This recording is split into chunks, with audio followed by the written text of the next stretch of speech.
Maksudnya, Nih, baik nih. tidak ada seorang muslim yang tengah beriman itu melakukan zina. Oke? Baik. Nggak apa. Kita tampilkan teman-teman ya. Kita tampilkan saudara-saudara hadis Muslim 6311 ya. 6311. Kita tampilkan ya. Kita tampilkan nih. Ini Sahih Bukhari. Aduh, 6310 ini. 6311-nya mana sih? Bentar, 6310, 6311.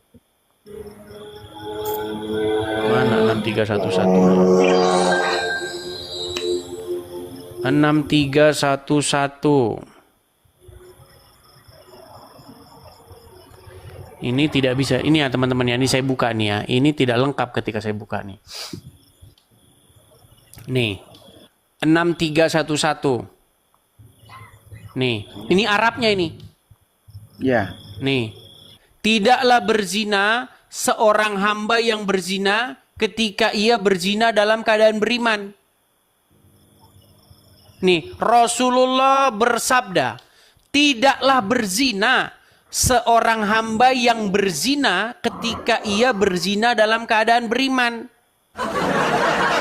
Jadi Anda itu kalau lagi berzina dan melakukannya dalam keadaan beriman itu tidak berzina Anda itu. Makanya kalau Anda korupsi, tidak korupsi Anda itu kalau korupsinya dalam keadaan beriman. Makanya dibilang yang penting beriman kepada Allah, yang penting Anda tidak menyekutukan Allah. Mau Anda berzina, mau Anda mencuri, itu tidak dianggap perbuatan yang demikian. Apa nggak enak? Kurang bagaimana? Nikmat mana lagi yang mau kamu dustakan? Yo, nikmat mana yang mau kamu dustakan? Berat. Maka nikmat mana lagi kah yang mau kamu dustakan, Bre? Apa yang mau didustakan? Nggak ada yang mau didustakan itu. Betul, tidaklah berzina seorang berzina jika dia berzina dalam keadaan muslim. Tidak ada orang muslim itu dalam keadaan beriman yang berzina. Justru tadi hadisnya, bagaimana kalau dia berzina, bagaimana kalau dia mencuri, tetap masuk surga. Yang penting tidak menyekutukan Allah. Bagaimana nih orang? Makanya saya sudah pernah bilang, Bang. Saya sudah pernah bilang, Muhammad sendiri, dia itu tauhidnya hanya di mulut saja. Yang penting syahadat, mau berzina, mau mencuri, masuk surga. Sekarang aku tanya sama abang ya. Kenapa kalian itu menginuhankan Yesus? Nah, lari kemana-mana lagi. Ini pertanyaan-pertanyaan muslim. Teman-teman Kristen, kalian sudah lihat kan bagaimana muslim tuh pertanyaannya selalu itu. Mengapa kamu tuhankan manusia? Saya mau tanya itu aja, Baik. jangan pusing-pusing jawabnya. Baik. Jawab Baik. dengan lurus. Baik. Begini Bang, kenapa kami mempertuhan Yesus? Nah, Oke, baik. Pertanyaan yang bagus. Dan sudah sering saya jawab, tetapi kalian selalu saja muncul-muncul orang-orang baru ya. Gini. Pertama, saya harus mengkonfirmasi dahulu. Apa yang dimaksud oleh Anda dengan perbuatan mempertuhan? Apa itu mempertuhan, Bang? iya. Apa itu? Kan kamu yang nanya. Kan kamu mempertuhankan Yesus, itu kan manusia. Iya, makanya saya tanya, mempertuhankan itu apa? Ya kamu sembah. Kan kamu menyembah itu, menyembah manusia. Baik.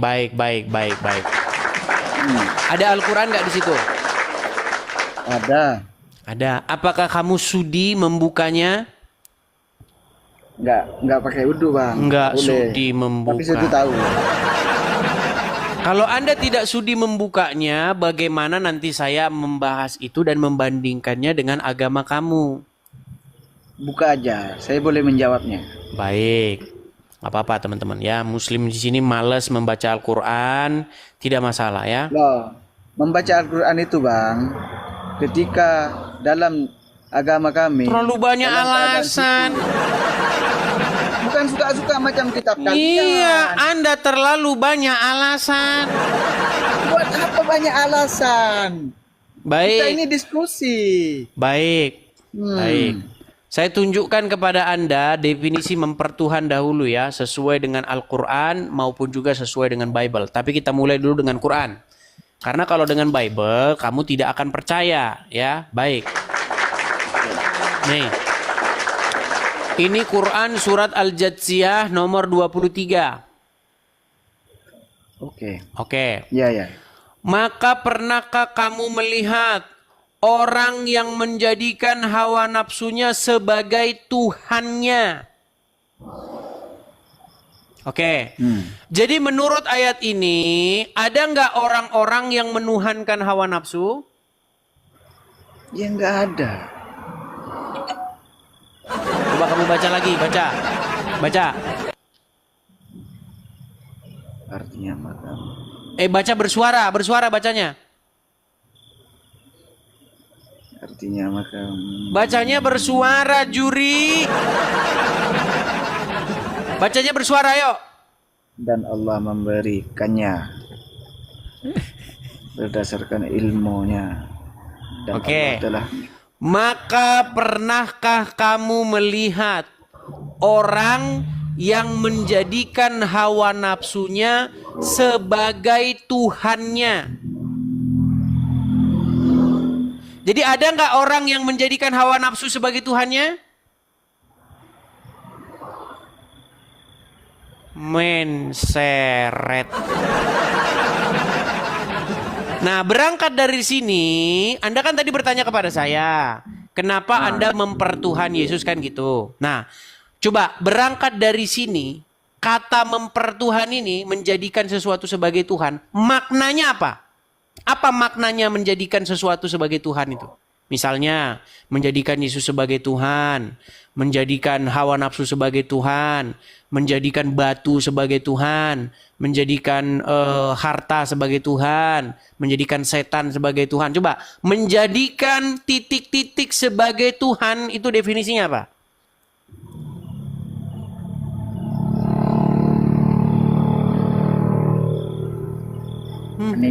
Kayak gini. Wah, kabur dia. Kabur. Ya. Itulah teman-teman. Bang, itu bahasan itu udah sering saya bahas di sini. Anda kalau jadi orang Islam, KTP, Anda itu jadi orang yang memanusiawi, berhubungan dengan sesama Anda. Ya kan? Berhubungan dengan masyarakat. Itu kalau Anda jadi Islam KTP. Kalau Anda jadi Islam sungguhan, Anda nggak bisa seperti itu. Kalau Islam KTP enggak, ngapain KTP? Gitu. Bang, tadi kan Anda bilang sama saya, Assalamualaikum. Bener nggak? Ya, ya. Nah, saya ini kan Muslim, Anda udah tahu. Saya ini kan Kristen, Anda udah tahu kan? Tuh. Islam apa Kristen barusan bilang? Saya ini Kristen, Anda sudah tahu kan?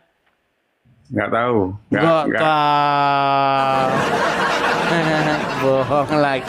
Kalau saya Kristen, boleh nggak Anda ucapkan salam kepada saya? Kristen ada, salam. Kayak gini lah teman-teman yang naik. Gini pelan-pelan Bang ya, pelan-pelan. Gini, saya kan Kristen, Anda kan Islam. Betul? Ya. Ya. Tadi Anda mengucapkan salam kepada saya. Assalamualaikum gitu. Anda tahu nggak bahwa saya Kristen tadi? Bukan, Assalamualaikum bukan ke Anda, ke penontonnya gitu. Oh, kalau kepada saya boleh nggak mengucapkan Assalamualaikum? Enggak ngucapin salam ke Anda saya. Iya, kalau ke saya ngucapin Assalamualaikum boleh nggak? Nggak tahu, boleh apa enggak tahu. Terserah Anda. Nah, baiklah, Anda nggak sedikit jujur. Saya bilang begini Bang, Ya. kalau Anda orang Islam, secara KTP, Anda akan jadi manusia yang bisa bergaul dengan masyarakat. Tapi kalau Anda Ya. Islam sungguhan, Islam yang sesuai dengan ajaran Muhammad, Anda tidak akan bisa bergaul dengan masyarakat. Anda bergaulnya sesama muslim saja. Itu sudah banyak, Mang. Perumahan khusus muslim. Banyak. Itu cikal bakal terbentuknya Islam yang betul-betul sesuai dengan ajaran Muhammad. Kalau Anda Islam sesuai dengan ajaran Muhammad, Anda nggak boleh bergaul dengan orang non-muslim. Nggak boleh. Mengucapkan salam saja nggak boleh kok. Nggak boleh. Islam itu kalau benar-benar mau diterapkan, itu nggak bisa, nggak ada Bhinneka Tunggal Ika bagi Islam itu. Nggak percaya. Apa? Saya tanya. Silakan. Nah, Anda kan nyebut-nyebut Nabi Muhammad. Apa percaya Nabi Muhammad Anda? Justru karena saya sudah meneliti tentang Muhammad, makanya sebenarnya Muhammad itu tidak layak dipercaya. Saya bisa menunjukkan Muhammad berdusta. Saya bisa membuktikan Muhammad berbohong. Saya bisa membuktikan. Sebanyak saya buktikan. Anda percaya sama Muhammad karena Anda nggak pernah mempelajari Muhammad. Gimana? Lu? Kalau tanya Nabi Musa, tahu Nabi Musa? Jangan lompat-lompat. Kok lompat-lompat kemana-mana? Tahu Nabi Isa enggak? Nabi Isa tahu enggak? Tuh, ini orang nggak tahu apa-apa ini orang. Udah di bawah saja. Satu lompat ke sana, sebentar lompat ke sini, tahu Muhammadnya. Tahu Nabi. Itu orang awam sekali, teman-teman sekalian. Gini loh. Kan sering saya bilang, setelah saya acara ini, nanti yang inbox saya itu banyak orang-orang muslim. Dengan kata-kata, ayo diskusi sama saya, jangan beraninya sama orang awam saja. Makanya saya bilang, kalau Anda Islam awam yang nggak tahu apa-apa tentang agama Islam, jangan naik ke sini. Kasih kesempatan kepada muslim-muslim yang berilmu. Nah, yang Kristen juga jangan ajukan permintaan naik. Gitu loh. Jadi terhalang orang muslim yang mau naik. Kalau dilihat antriannya panjang, ya kan? Orang itu naiknya juga menunggu nggak mau lama-lama, gitu loh. Ya, seperti itu. Oke, kita kasih naik ada Ahmad. Saudara Ahmad.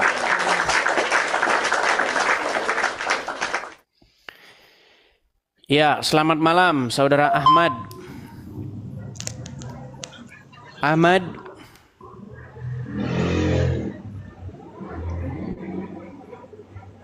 Oke, karena tidak menyapa juga kita turunkan ya. Nah ini kan kalian sudah lihat dari namanya Ahmad, ya kan? Ini kayak gini nih, Muslim kalau udah selesai acara inbox dia, berani nggak mau lawan saya. Giliran waktu live dinaikin begini nggak berani ngomong. Udah di bawah saja Ahmad ya. Kalau ketakutan jangan naik. Karena saya paksa kalian naik. Kalau tidak punya ilmu jangan naik, gitu loh ya. Kecuali kalian punya ilmu, punya pengetahuan. Kalau tidak punya ilmu ngapain naik, begitu loh.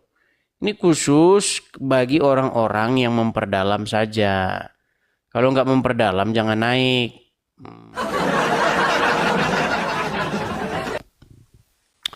Ya, selamat malam Saudara Dans.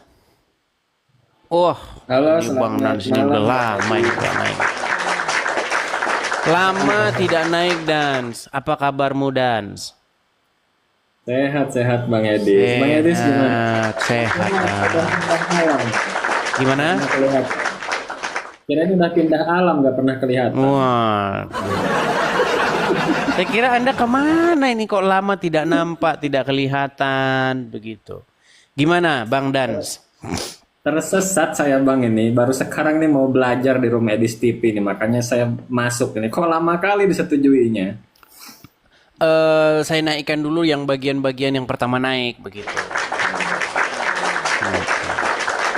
Ya, dan ini yang saya sangat prihatin ini dengan Anda ini Dan. Kenapa Anda masih nekat saja mengikuti Muhammad? Padahal sudah jelas-jelas. Minum dulu. Bahkan gini loh Dan. Orang Islam dibacain cerita tentang Muhammad saja malu loh. Ya kan?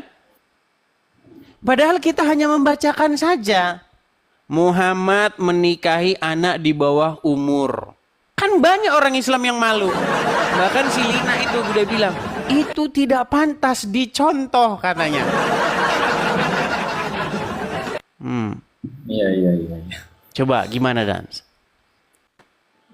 Aku nggak tahu nih, mau nyimak nih, mau belajar nih, tiba-tiba dinaikkan, ya udahlah. Dan banyak hal-hal lain. Muhammad katanya menyuruh sih pernikahan. orang minum air kencing hewan. Itu bagi Jangan yang itulah diskusinya. gimana? Jangan yang itulah diskusinya lah, gantilah Tuh yang kan? lain. Harus itu. Kenapa gini Bang? Kalau kita bahas ya biografi ya apa yang ada di buku catatan orang Islam tentang Muhammad dan apa yang ada di buku catatan tentang orang Kristen. Itu orang Kristen kalau dibacakan buku catatan tentang Yesus, buku catatan tentang Paulus, ya kan? Orang Kristen itu nggak ada yang merasa terbuli. Gitu loh. Tapi kalau orang Islam dibaca cerita tentang Muhammad yang apa adanya saja, orang Islam kok udah marah-marah. Ya, Gimana ngerti, itu, saya Dan? juga kenapa marah-marah, sama nggak paham saya juga. Ya intinya begini Dans. Saya itu masih heran juga dengan Anda yang masih nekat mengikuti Muhammad yang sudah jelas-jelas biografi riwayat hidupnya sedemikian rupa. Muhammad dikatakan suri tauladan, contoh yang baik bagi umat manusia. Tapi Muhammad menikahi anak di bawah umur. Terus contoh yang baiknya di mana? Coba. Nggak tahu saya juga di mana contoh baiknya. Nah Nggak itu paham. kenapa Anda masih nekat mengikuti Muhammad?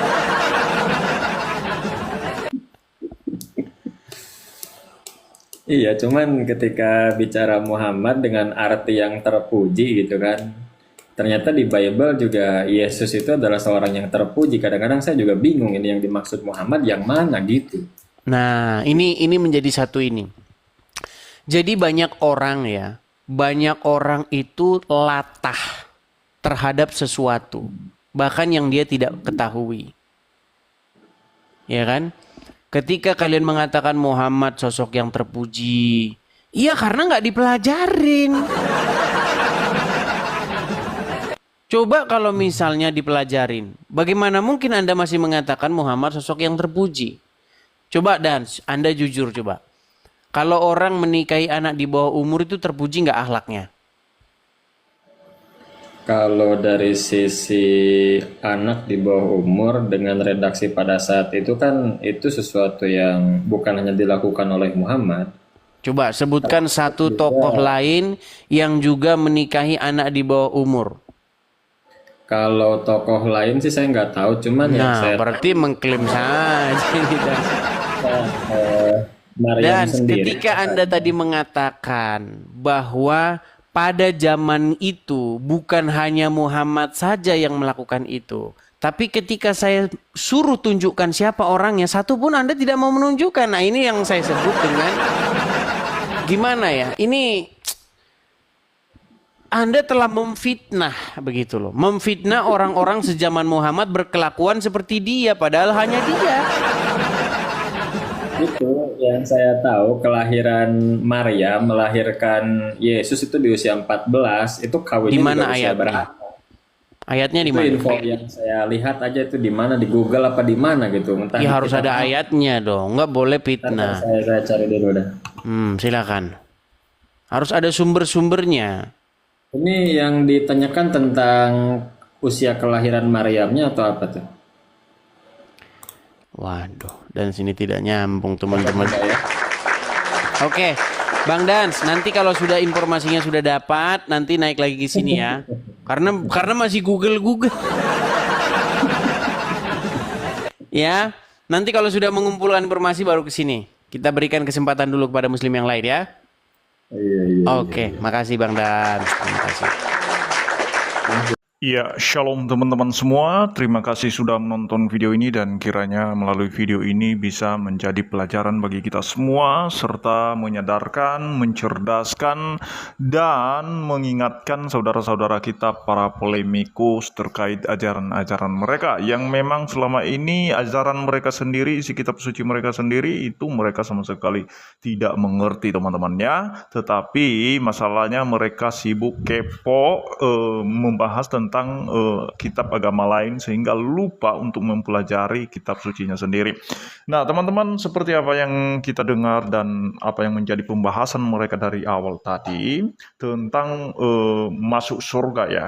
Banyak para polemikus yang selalu menuduhkan kepada orang Kristen berkata begini, orang Kristen itu enak ya, orang Kristen itu sudah ada penebusnya. Jadi artinya sekalipun mereka melakukan dosa, membunuh, berzina, dan lain sebagainya, itu artinya mereka bisa melakukannya. Kenapa? Karena dosanya sudah ditebus. Nah, teman-teman, ketika kita membahas hal yang sama seperti yang dibahas oleh Edis, maka mereka justru tidak bisa mempertanggungjawabkannya. Nah, saya mau mengingatkan bahwa ketika ada tuduhan-tuduhan terhadap kekristenan bahwa orang Kristen itu enak karena dosanya sudah ditebus maka bebas untuk berbuat dosa, itu sebuah fitnahan menurut saya, dan itu benar-benar fitnahan. Kenapa? Karena tidak ada satupun ayat yang mengatakan bahwa ketika kamu sudah ditebus maka kamu bebas berbuat dosa. Tidak ada ayatnya.